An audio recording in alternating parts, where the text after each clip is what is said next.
Hey guys, welcome to the Kane Audio vlog. It's Friday, time for another Ask Me Anything. Usual rules apply. Ask me anything you want below this video and I'll get to it in next week's video. Before I get on to last week's questions, house admin, what's happened this week? First of all, my genuine condolences to the family of Keith Flint. For those of you that know, he was the lead singer of The Prodigy, a huge inspiration to me. I didn't know him personally, but he was a mutual friend to a lot of my friends, and not once did I ever hear a bad word said about him. By all accounts, an absolutely stand-up guy, so that's very sad. What else has happened this week? More positive news. Bitwig 2.5 is out now. I've been using the beta, but in all fairness, I've not seen major changes to my workflow. So I might look into what those things are. Have a look actually. I don't think there's, I mean, there are some fairly big changes, but they're not life changing, I don't think. I might do that later or another time, whatever. Yeah, so that's around. What else has happened this week? I think that's about it.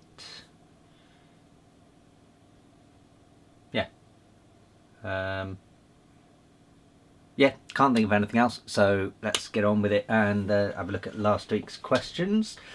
Starting at the top, reality on X production. Can you make a Harrison bus mixdown tutorial video? People love your tutorial videos. Look at views on tutorial videos. Yes, okay. I've actually done a mixdown tutorial on Harrison mix bus for Sonic Academy. I don't think it's out yet, but I will be talking about that when it comes out, and I'll obviously be linking to it as well. And in fact, I'm quite proud of sorry, I've got a splinter in my hand, I've just noticed. Yeah, and I'm quite proud of that mixdown that I did do as well, because it was a bit of a ball ache to get a couple of the elements of the track sounding how I wanted it to sound. So yeah, that should be going out soon. Zombo, I laughed so hard when you said I gave myself permission. Yeah, that's in regards to a copyright claim of my own track in my own video because my own distributors automated it. Another one from Zombo. Hi there, Dom. When you got to test Serum before its release, what did you think of it? Nowadays, everybody uses it, including me. By the way, it's my birthday, 20 freaking years old. Well, happy birthday to you, Zombo. So young. What did I think of Serum? I try not to judge things too much when they're in alpha and beta stages. I think I may have mentioned before, but Serum was one of those ones where I actually got sent, because I was chatting to Steve at the time, and he was working on a really basic synth, and I think he had big ideas for it, but at the time it was just getting to grips with basic synthesis. So the version I first got sent was really very basic. I can't even remember what it did. I think it could basically load a waveform to be wavetable synthesis.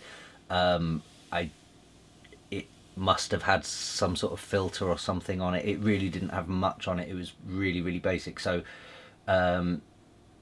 and that's the reason why I sort of try not to judge synths before they're released, because, you know, looking back at that, you know, if I'd have sent that to somebody now and they looked at it, they'd have gone, this is the worst synth ever. Whereas now, if you look at the released version of Serum Synths version 1, you know, it is an incredible synth. So yeah, so that's a kind of tricky one to answer, because most VSTs before they get released are, you know, buggy as hell. If they weren't buggy as hell, you know, and that's not a bad thing, that's a, you know, that's just the way it is. If they weren't buggy as hell, then they'd be out already. So yeah, and I can see a couple of replies. Happy birthdays. Yep, so yet again, happy birthday.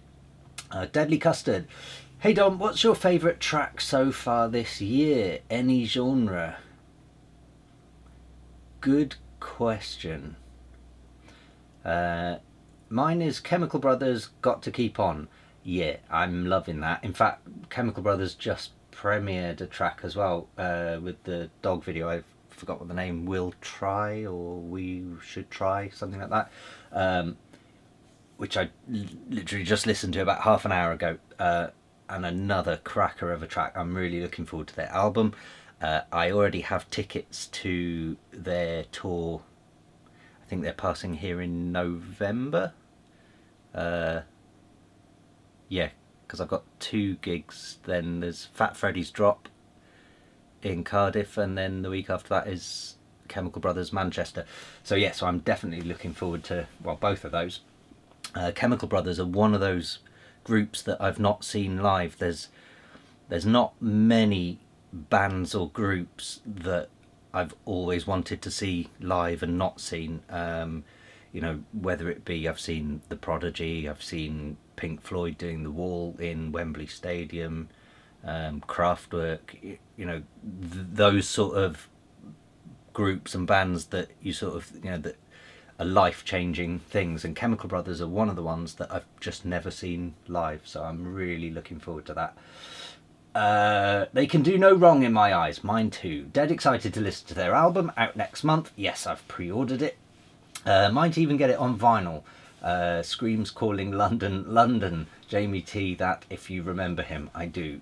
Yeah, I'm definitely looking forward to that. As for my favourite track so far this year, I'm not sure. But I will say this.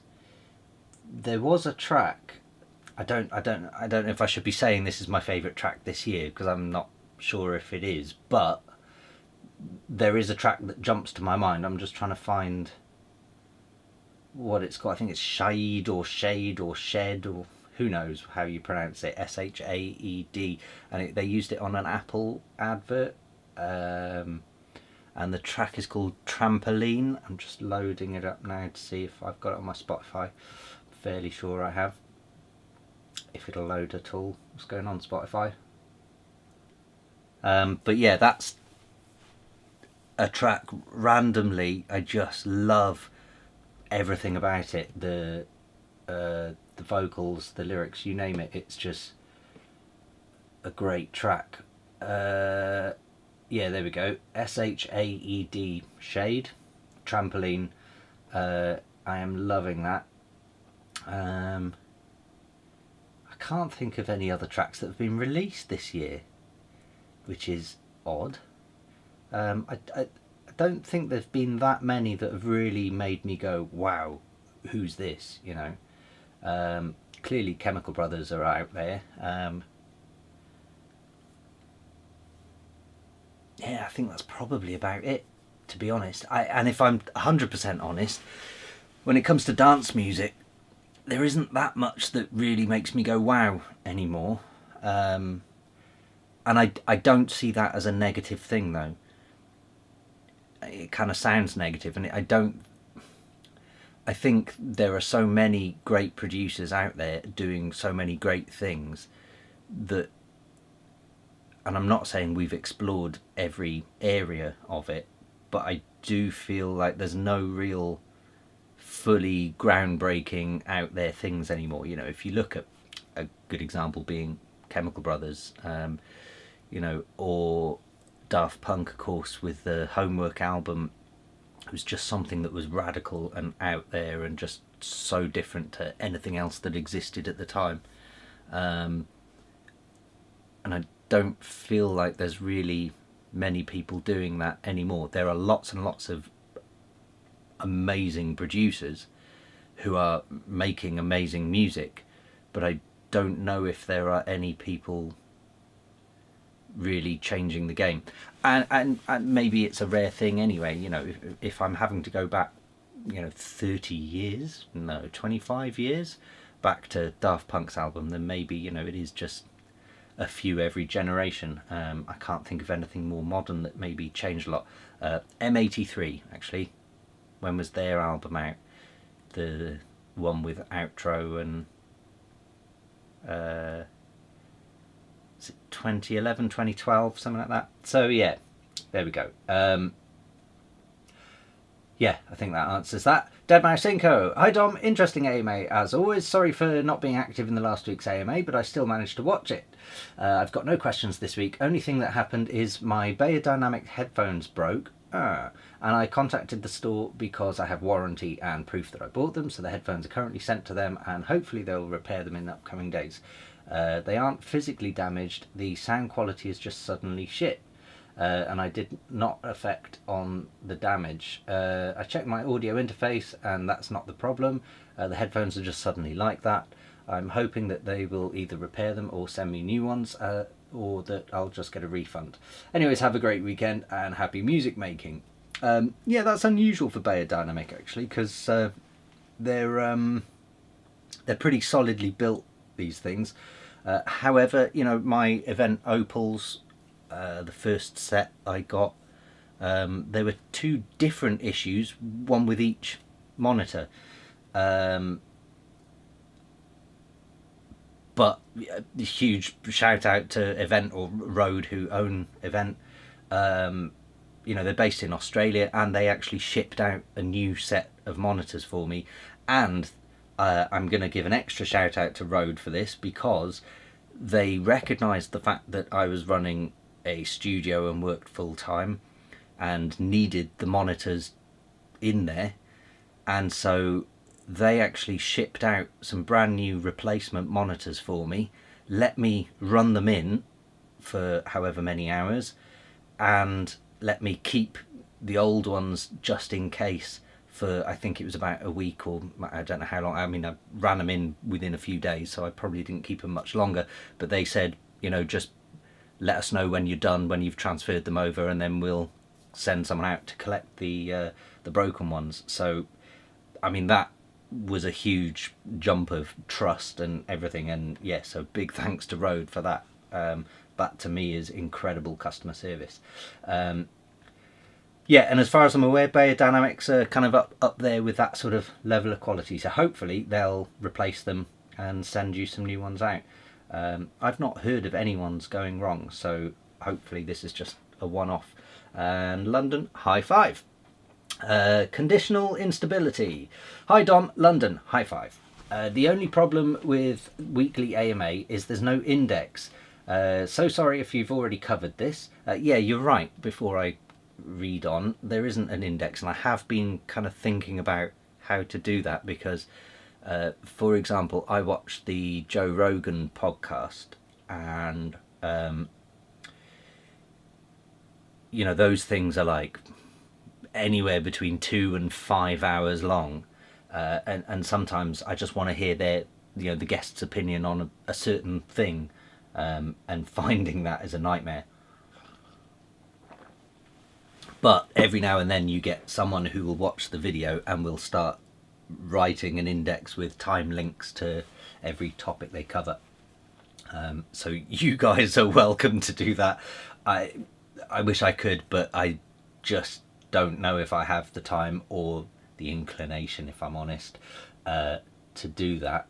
But I have sort of, I know there were a few videos I uploaded late last year, and I tried writing something in the comment description or whatever while it was uploading. I was sort of trying to put in some sort of an index, and then it got a bit confusing.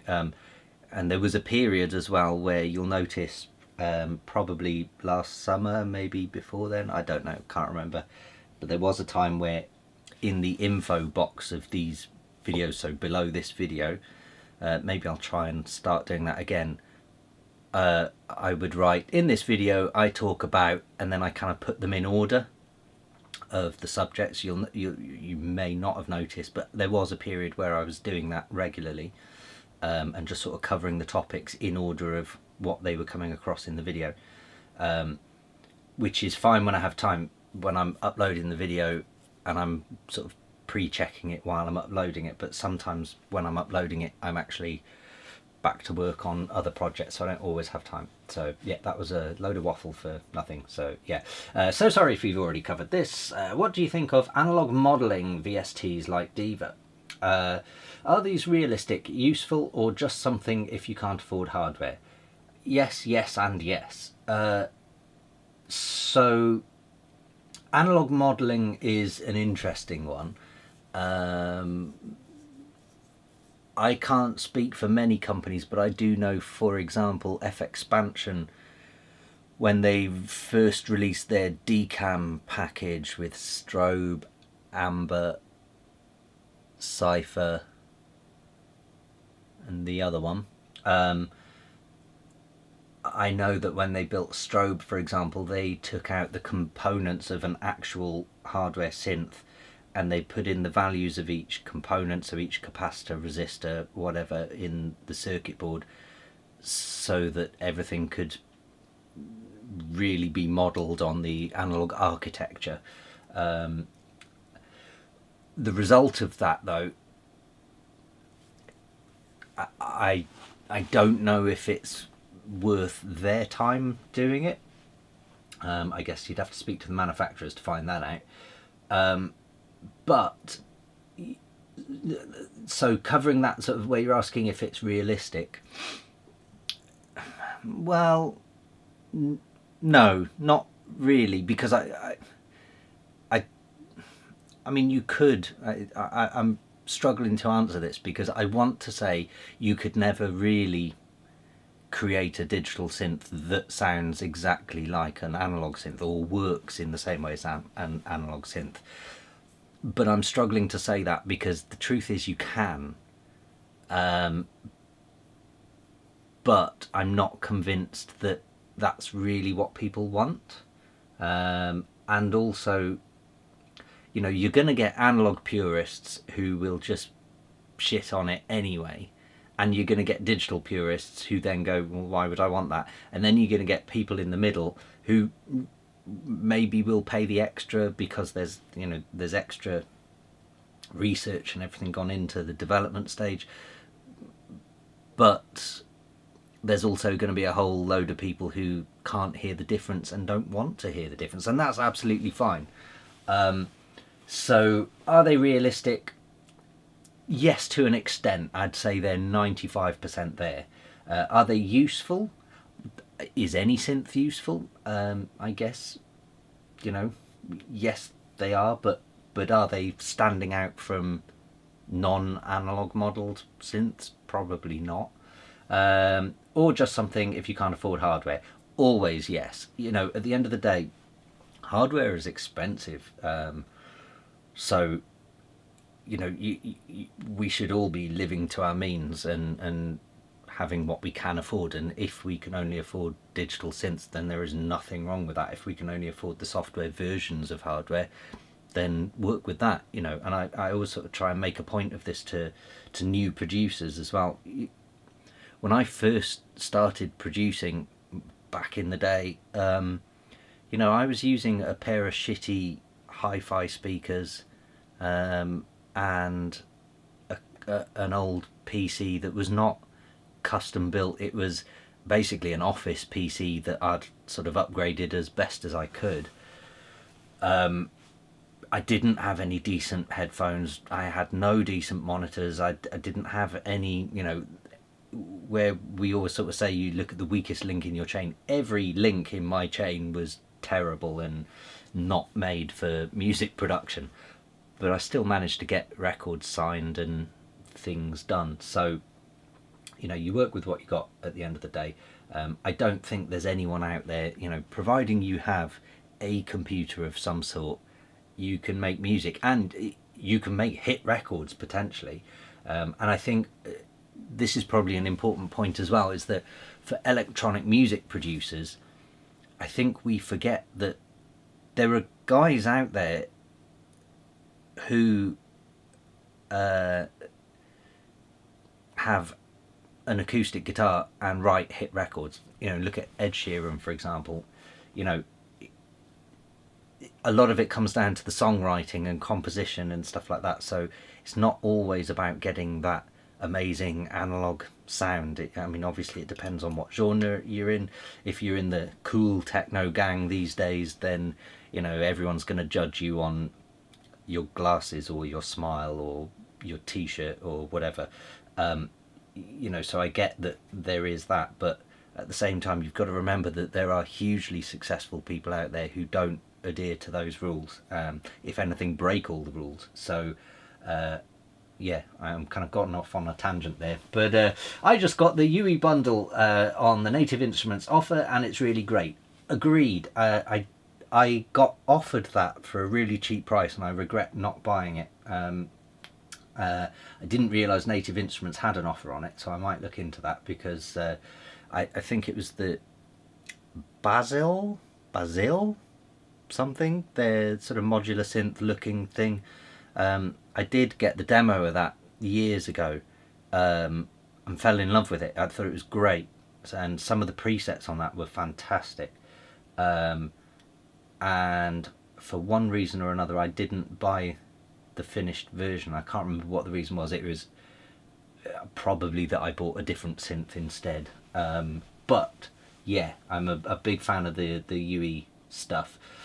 I'm getting a lot of sounds that I don't get from Bitwig's stock instruments. Absolutely, you will. And this is another interesting point, is that, you know, I've never really bothered, and this is not snobbery or anything like that, it's just that when I first started producing, your workstation didn't really come with a built-in stock instrument, so I've kind of never really bothered with the stock instruments, whether it be Ableton or Bitwig or whatever, and I know that's something I should explore. But yeah, there are loads of great synths out there, and yeah, the UE bundle I would recommend to anyone. Kevin Sramek, hey Dom, London, high five. Thanks for your insight and detailed answer. And no, I haven't got any ads watching your videos. Good. I hope you enjoy your weekend as well. So yeah, that was something I ended up looking into, and I think when I reach whatever level of subscribers it is for ads, I think I probably should put ads on, because YouTube prefer your channel if you make, you know, if you can put ads on it. So that's a bit of a shitter, but whatever, it is what it is. St. Nicholas, London, high five. Grateful for your time. You're welcome. Ricky John, Landan, you're welcome. High five. Thanks for clearing up some of my verb issues. Starting to realise that perhaps I've been going a bit overboard at times. Oops. Maybe, I don't know. So again, a lot of that comes down to context. My question this week is, what are some of your absolute favourite movie, TV, game, if you game, scores, themes? Have a good one. Absolute favourite, right, start with movies. Oh, that's a hard one, really. So I think you'd have to break it down into categories for me to list stuff, but I do love good movies. But at the same time, I'm really fussy, because much like stand-up comedy, I love stand-up comedy, but 99% of stand-up comedians out there are shit, in my opinion. So, you know, there are very, for me, like, I think stand-up comedy is probably a good example, because the vast majority, yeah, there's some funny people out there. If you want to talk British people, for example, you know, there's the generic people like Lee Mack or Michael McIntyre or whoever, and they're somewhat funny, but it's not, they're not breaking new ground, they're not pushing boundaries, and so that's just generic comedy to me. Whereas if you look at someone like Stuart Lee, who is probably one of my all-time favourite stand-up comedians. He's really pushed the art form of comedy, I think, and don't get me wrong, for anyone who's watching this and is thinking, yeah, I like comedy, I'll check out his stuff, I have not heard of him, be warned, it's very different. So he kind of plays almost the character of a failed comedian, angry liberal elite, while using the kind of juxtaposition of an angry right-wing person to point out flaws in the left wing with an edge of, or triple-edged sarcasm. So yeah, and to me that kind of makes me think differently and then rethink about my own thoughts, and I think that's what any good film, TV, game, comedian, whatever should do. So, and I think that's what good art should do, and it should make you sort of take a step back and realign your thoughts, I think. So with that in mind, movies, there are things like Interstellar, which is an amazing score, and I realise you're talking about scores, not the movies.